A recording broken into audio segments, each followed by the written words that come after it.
LJ Scott had a big day today. Just what made it difficult for him? It seemed like he had a lot of success on the outside. A lot of things, just schemed up things, not setting an edge on the defense. Can't really, play defense that way. You have to change some things and take nothing away from him. He's a really good player. And going into this game, we knew it was going to be a dogfight. So that's it.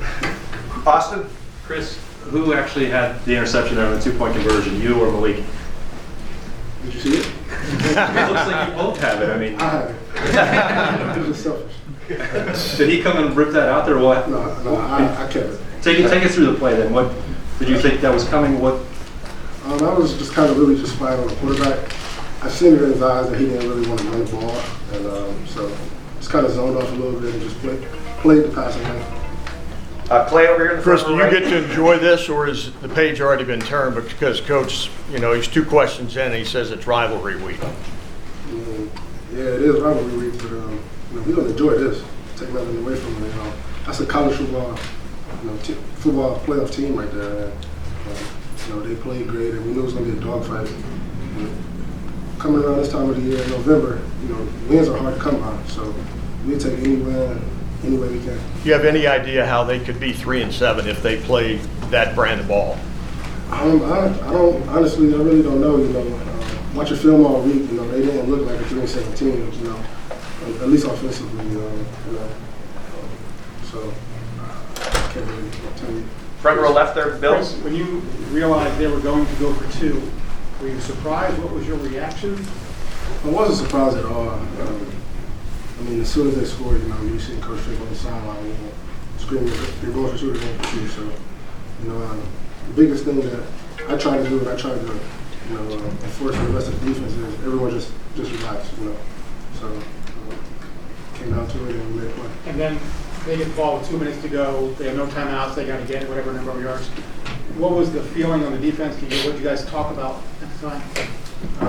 As soon as it was 4 minutes left and we had a 17-16 lead, we knew that they were going to have another opportunity to score the ball. So at that point, the game was in our hands, and we were just ready to go let the dogs eat, go win the game.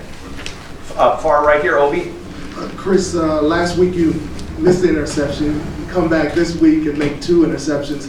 Do you see the game coming more towards you, tackle-wise, play-wise? Do you see yourself in more opportunities? Not how I want it to be, honestly. Sometimes I kind of feel like they don't come my way enough. Coach Fick just trying to tell me, just stay patient. It's kind of a good thing that they're not coming to the field as much as you want them to. So when the time comes, I have to make a play. And that's the difference between last week and this week. I dropped an interception, and I was down on myself for a little bit, but every day after practice, I caught probably 100+ balls this past week. Just knowing that opportunities like that are not so easy to come by, so I was really wanting to capitalize on it. Last couple of questions over here to the left, Tim, and then Bill. Yeah, Chris, obviously with LJ Scott, they just lined up there on their drive to the touchdown and just ran him down y'all's throat to a certain extent. And was that a little bit of a bummer? How much of a bummer was to give up a drive like that, especially, I would think you kind of knew what was coming knowing Michigan State's DNA? First few plays, not the first few, but a number of plays, we didn't have the right personnel in the game for what they were doing, so a little fit up wise, it wasn't the best for the situation. And then we got to the goal line, we just couldn't stop them. Yeah.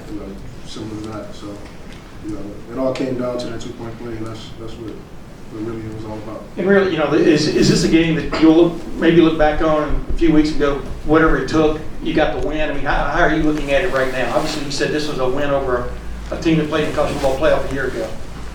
Well, I'm not down at all.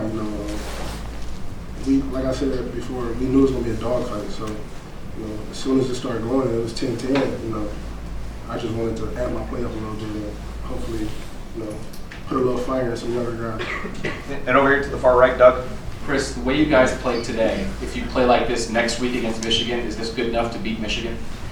We won't know that until next week, but, we didn't play our best ball at all.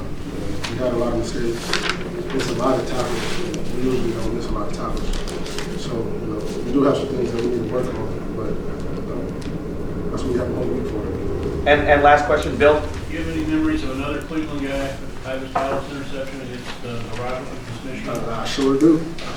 I was there. I guess you could just say it's a Cleveland thing. Chris, thank you so much.